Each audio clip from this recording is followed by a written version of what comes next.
Toute l'éthique ancienne se résume à cette phrase. Même si tu ne peux pas, tu dois. Ou bien, même si tu ne dois pas faire, tu ne pourras faire jamais. Donc on peut aussi conclure que nous sommes dans un système d'éducation globalement et d'une manière assez théorique. Je veux dire qu'on nous apprend ou nous les apprenons des choses assez théoriques, d'une nécessité de l'ordre du possible. Si tu fais ça, tu auras ça. C'est ça, la formule hypothétique. Alors, dans les classes inférieures, l'éducation de métier artisanat se fait d'une manière sur une nécessité réelle, avec les conséquences et le produit, un produit réel. L'artisanat se résume à cela. Mais dans un système bourgeois, l'éducation se fonde sur le possible, sur les possibilités réelles plutôt, non pas sur les possibilités irréelles. Mais la philosophie, surtout la philosophie morale, exige un apprentissage ou l'intuition d'une nécessité d'une toute autre ordre, ni une nécessité réelle, ni une nécessité de l'ordre possible et réel, mais nécessaire d'une manière apodictique. Donc la philosophie exige apodictique, mais ce que je voudrais demander à Kant, en fait, comme il cherche un principe comme étant a priori, si c'est possible, bien sûr, pour fonder sa morale, donc une apodictique a priori, alors ça ne s'apprend pas. Quelque chose d'a priori ne s'apprend pas. Donc, plus tard dans sa rédaction, il dit que finalement ce qu'il a trouvé, ce sont des jugements synthétiques a priori, mais il s'agissait en fait de jugements de connaissance.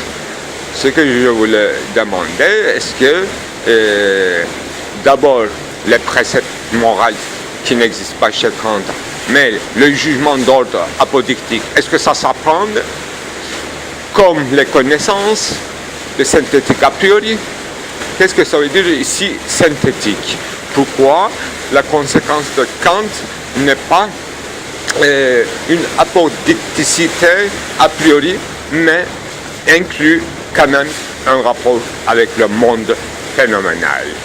Donc j'interprète ça comme, je ne peux pas demander à Kant, j'interprète ça comme les lois morales dans leur fondement, même si elles sont a priori, d'une structure a priorique, et d'une nécessité apodictique à dévoiler, mais quand il s'agit de leur application dans l'urgence, quand il s'agit de la raison pratique, qui suppose toujours une application passage à l'acte, donc envisager la situation et dépasser la situation et la condition, et c'est en cette opération qu'il y a une synthèse dans la structure a priorique.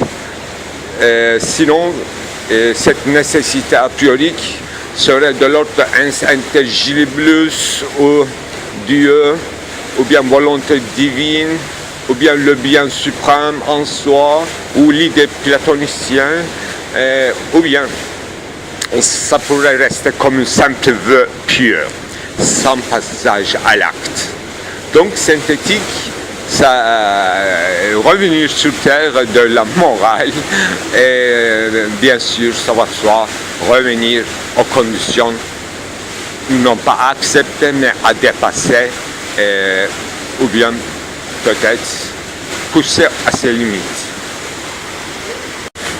En fait, finalement, les jugements apodictiques, cette application de la loi morale, est-ce que ça s'apprend à l'école ou pas? Est-ce que ça s'exerce comme Aristote supposer qu'il s'agit d'un exercice passé à l'habitude.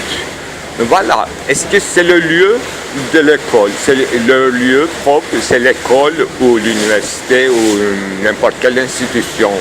Ou bien, ou place publique, la vie en général, c'est-à-dire l'espoir de longévité, c'est-à-dire non pas de vivance en général, mais une vie biographique d'une personne. Si ça s'apprend, ça devrait s'apprendre là. C'était un jour épuisant. Et on n'a pas fondé la philosophie, mais on a nettoyé un peu les sous-bassements, les sous-sols de la philosophie pour que les générations futures aient un peu de confort dans une telle institution. Ce qui veut dire un peu le sous-bassement inondé. Dans les sanitariums, il y a des voix bizarres venues d'ailleurs. C'est ce lieu loin de tout appel à la prière, mais il y a des appels de lointain. Si la pensée n'excède pas soi-même, si elle n'a pas un excès sur elle-même, elle ne se pense pas ou elle ne pense pas à quelque chose ou elle se pense. Chercher pour penser le sous-bassement fortement ontologique et solide, c'est un exercice d'école.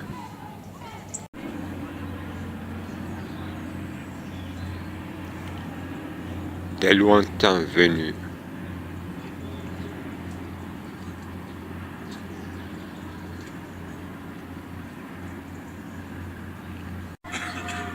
La jeunesse inexercée cherche son tantra en criant et en s'épuisant dans un athlétisme affectif faux physique. Ils ont inventé un langage avec 2 syllabes, ha et hu. Ça leur suffisait abondamment.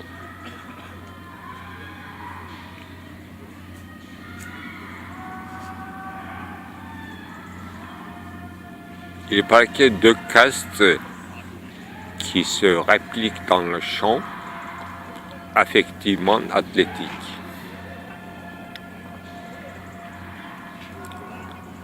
C'est comme la théorie des éléments de famille.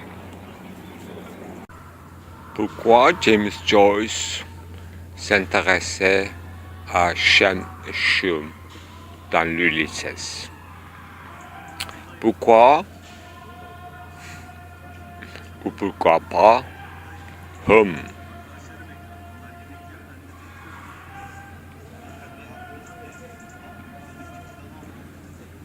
Derrida, dans l'Ulysses, la gramophone, et il en parle, je crois, de Shem et de Shum. Mais de quel Shem s'agit-il?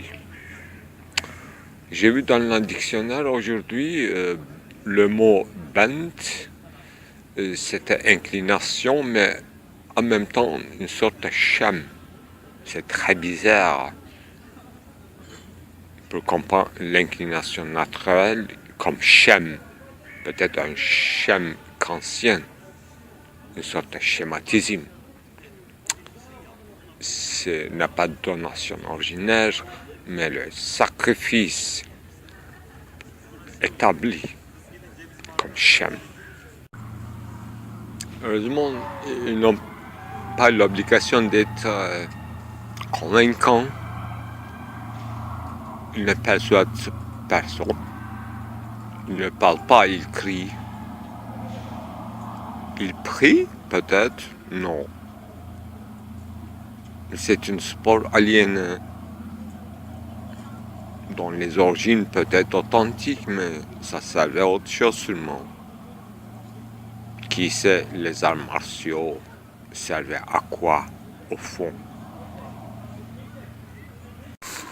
Bon, ce soir, un peu tard, mais le parloir commence, je crois. Et notre question, c'est tout simplement un nom, un titre, entre guillemets. C'est une citation. Quel est le nom du film? Avec une pointe d'interrogation. Il s'agit d'un graffiti sur le mur d'Istanbul depuis des mois et des mois, avec la même écriture, avec le même manuscrit, avec la même manière. C'est écrit en différentes grandeurs cette question fondamentale. Depuis il y a quelques jours, je ne comprenais rien. C'était intriguant, c'était amusant peut-être. C'était pas un sponsoring concernant un film, parce que c'est des mois et des mois passés, rien de ce titre, aucun film. Alors, on s'est commencé à se demander de quoi s'agit-il ce film. Mais le graffiteur, il était insistant.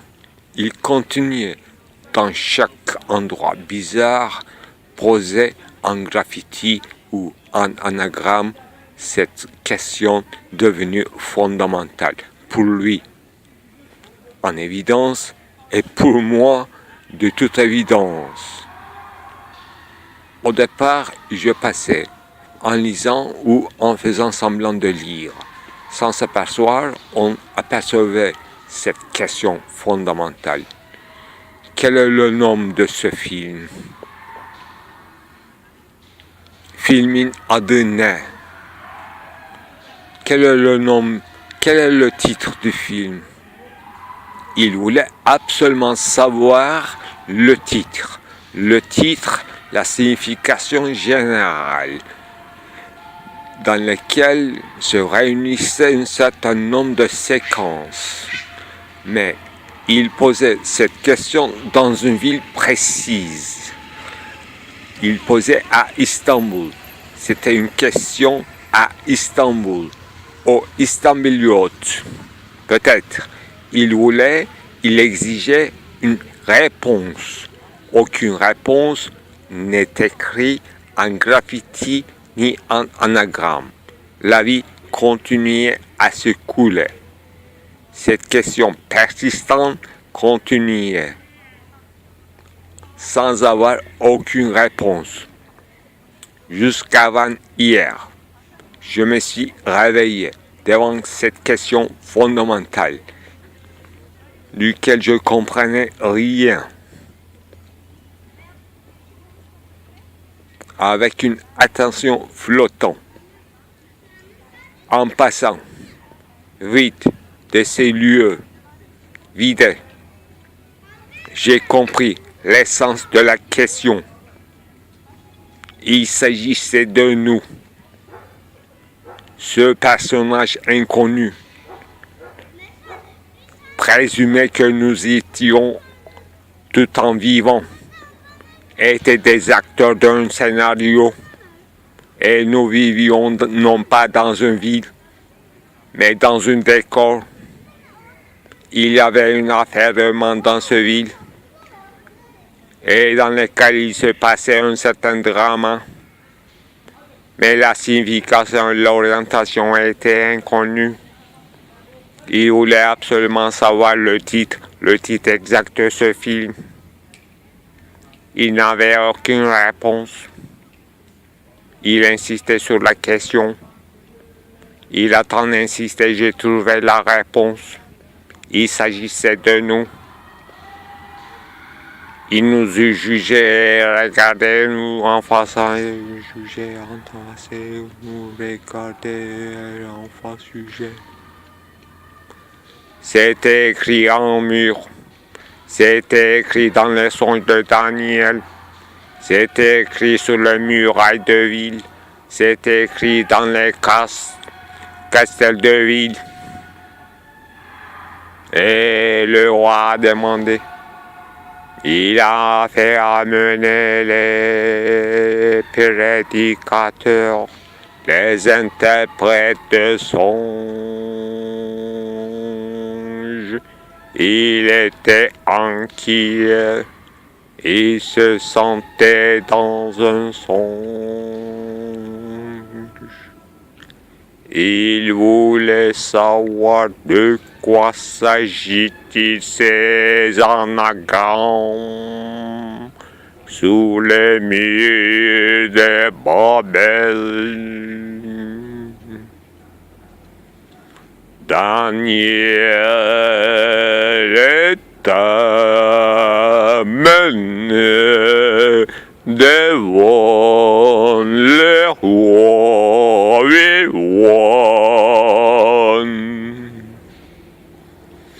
Daniel, le prophète, il croyait au-delà.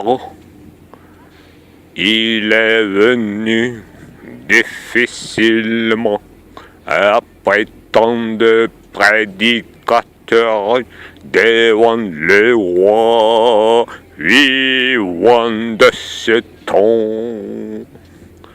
Il est venu, on l'a mené, Daniel le prophète. Daniel le prophète s'est endormi ce soir dans le palais royal, dans une petite chambre, loin de sa famille, de ses fils et de ses descendants. Son tribu était inquiet. Qu'est-ce qu'ils vont faire à ce Daniel prédicateur monothéiste? Daniel avait tous les droits dans le palais. Il a entré dans tous les chambres. Derrière lui, il y avait des hommes qui le suivaient silencieusement. Il avait tous les droits, coucher avec les femmes du roi, et les filles et les fils. Mais il s'est promené dans le jardin. Il a passé 2 fois devant les fenêtres du roi vivant Dieu. Il a senti l'encens. Le roi fumait ou les éléphants fumaient dans le four.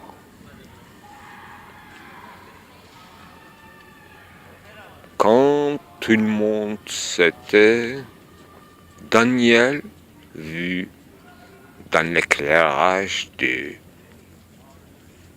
dernier soleil des nombres bizarres. Nombre de Philippe Solers. Alors sur la muraille, lointain, hautain, dans la pénombre, il a vu ces anagrammes.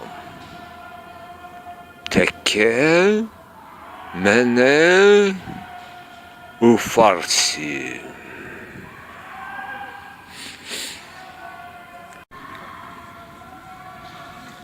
Daniel savait cette langue et la signification était pour lui explicable, mais le lendemain matin, dû à son devoir, il ne pouvait pas traduire ça au langage du roi. Les lettres, c'était clair pour lui. Mais comment expliquer en face d'un Dieu vivant que son jugement est arrivé? À mon avis, ce que vous m'envoyez comme carte postale sonore, ce qu'on appelle patois, Alors, c'est un peu vite fait. Il faut que tu travailles plus. C'est une tragédie que je connais. J'avais déjà vu à Paris. Non, ça ne marcherait pas. Tu ne trouverais pas clientèle. C'est vieux, hein, cette histoire. Daniel s'est tué. Il n'a pas dormi ce soir parce que devant lui, il y avait 15 ans de tombes de prédicateurs de toutes les religions, de toute obéissance, de Mèdes, des Chaldéens, des Syriens, et même quelques Arabes et des régions occultes d'Égypte. Mais tout était tué au bout d'une semaine. Et aucune d'eux n'a réussi à déchiffrer ces anagrammes. Une femme était réservée pour Daniel le prophète pour la nuit de Hôte. C'était une femme pour les services. Il a envoyé la femme et il a éteint la bougie. Les festivités de Sérail étaient terminées et tous les soldats étaient dans leur sentinelle. Et le peuple s'était retiré. Le roi, en ivresse, fermait la bougie, tout était éteint, sauf la flamme. Daniel le prophète a songé 15 ans de morts, prédicateurs. Avant lui, certains comme lui étaient de monothéistes. Et il voulait mourir comme eux devant le juge. Et il voulait sauver sa famille et son tribu, exilé ici, en Asie, d'Asie.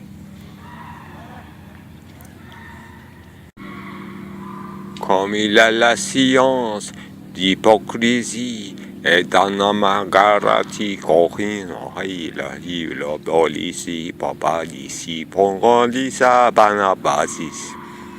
il a interprété ces mots en hébreu tel que ou farsi.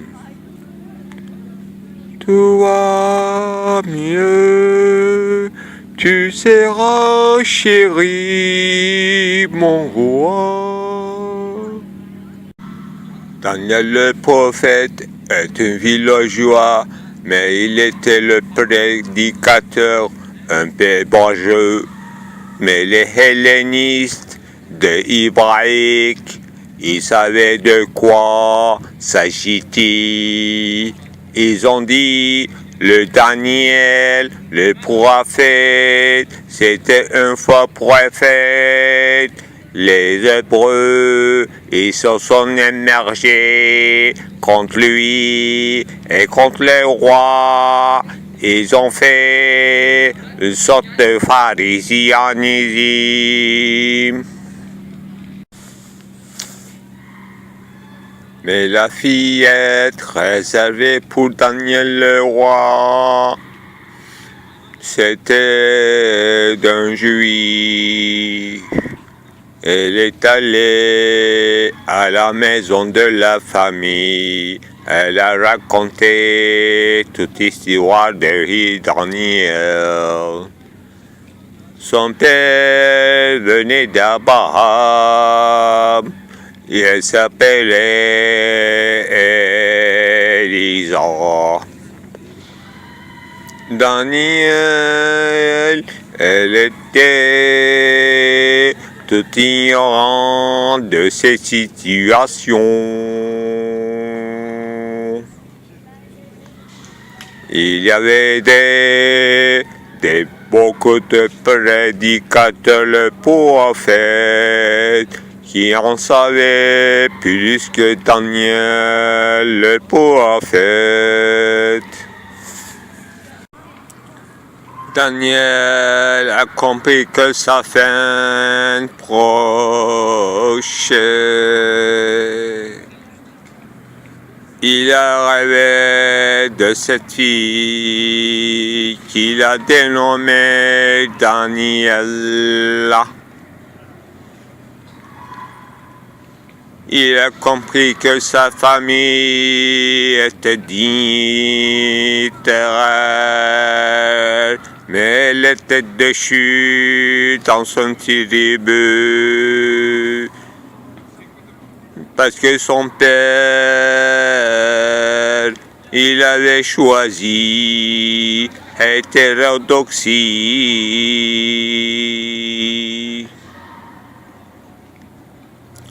Daniel, sans renoncer à sa foi, il voulait coucher avec cette fillette.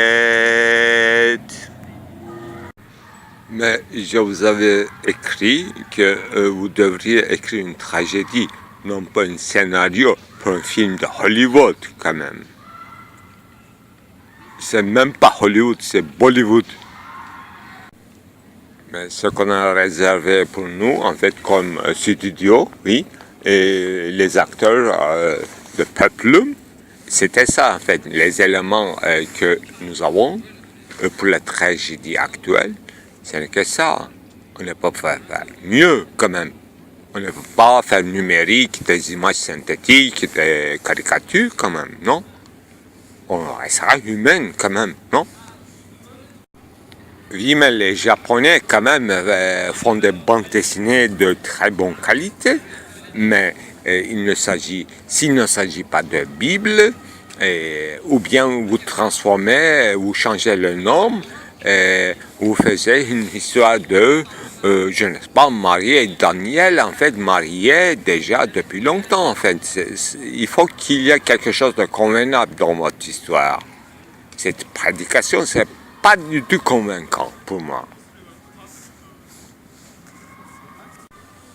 Oui, je vais y penser. Oui. Vous avez raison, en fait. On ne peut pas écrire des choses pareilles. Bon, c'est passé, enfin.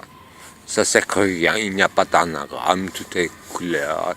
C'est la nature. C'est du naturel, finalement. Hein? C'est la nature, inclination, bent. Franchement naturel et schématisme transcendantal. Ah, on ne fait rien. Ah oui, vous restez avec ça. Ah, je comprends. Et je vais y penser à Paris. Ok, merci. Je lui paie mon green card quand même. Il était ignorant comme Daniel. Freud. Il était ignorant quand même, ah oui. Alors, ils n'ont pas voulu parler parce qu'ils n'avaient pas de démocratie. Et en Amérique, aujourd'hui, il y a une suprême démocratie et tout le monde parle. Vous vous amusez? Vous vous foutez de ma gueule, on dit à Paris, hein? Le prix des immobiliers. Restez immobilier. Restez immobilier. Mobile. Faites, ou bien défaites, faites de telle sorte que le monde ne soit pas immonde,